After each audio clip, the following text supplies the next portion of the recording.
Start. ठीक यही बात अध्ययन के साथ भी है।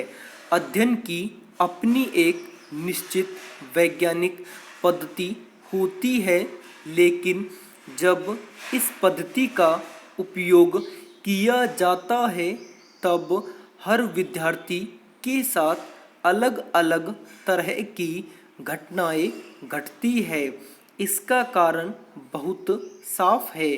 पढ़ने की पद्धति तो एक है, लेकिन पढ़ने वाले तो एक से नहीं है। प्रकृति ने हर व्यक्ति को हर दृष्टि से अलग अलग बनाया है। प्रत्येक की रुचि अलग अलग है। हर एक की मानसिक और शारीरिक क्षमताएं अलग अलग है।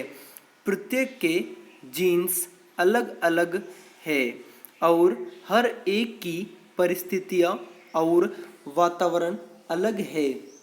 इसलिए यह भी स्वाभाविक ही है कि अध्ययन का नियम एक होने के बावजूद उसके परिणाम अलग अलग प्राप्त हो। पैरा लेकिन इतना जरूर है कि जो भी पढ़ने की इस कला को समझ लेगा वह निश्चित रूप से अपने परिणाम को बेहतर बना लेगा।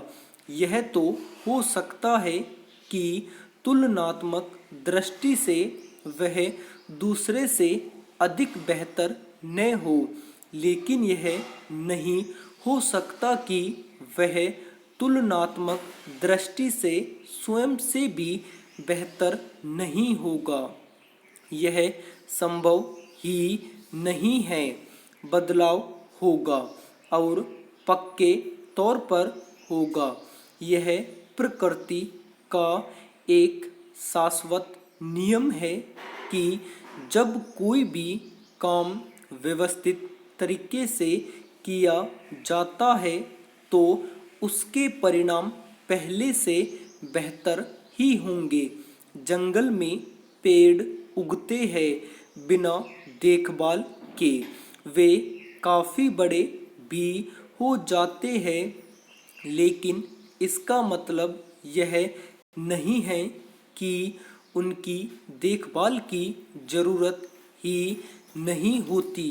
यदि उन्हीं पेड़ों को व्यवस्थित तरीके से लगाया जाए और उनकी देखभाल की जाए तो वे ही पेड़ पहले की अपेक्षा तेज गति से बढ़ेंगे और अधिक व्यास वाले तथा अधिक लंबे भी होंगे।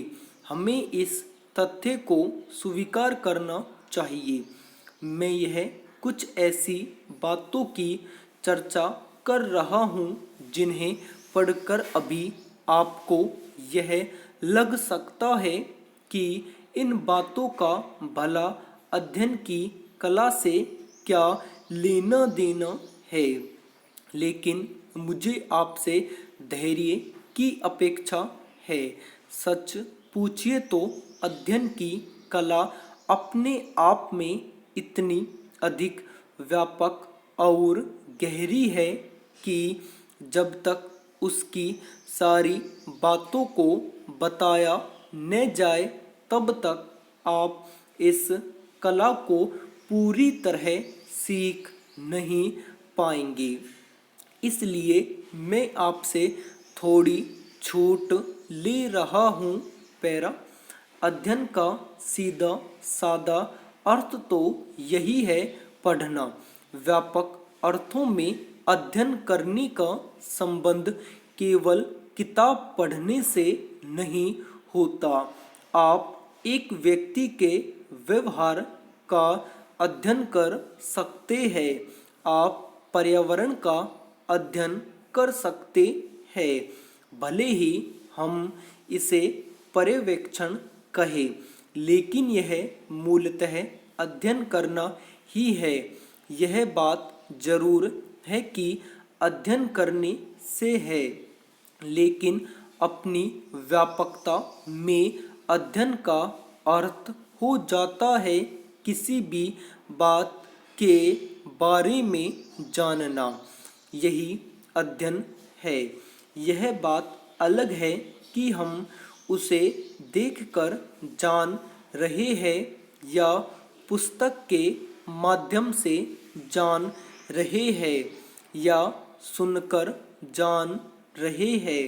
पैरा, इस दृष्टि से अगर आप सोचें तो पाएंगे कि आप हर समय अध्ययन कर रहे हैं, चाहे यह अध्ययन काल से हो रहा हो या फिर आँखों के जरिए हो रहा हो।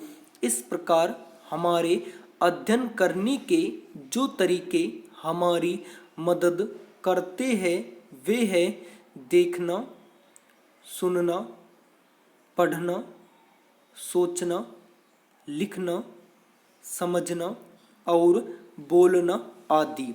यानी कि हमारा कोई भी वह काम जिसमें हमारा मस्तिष्क शामिल है एक प्रकार से हमारे अध्ययन की गतिविधि बन जाती है।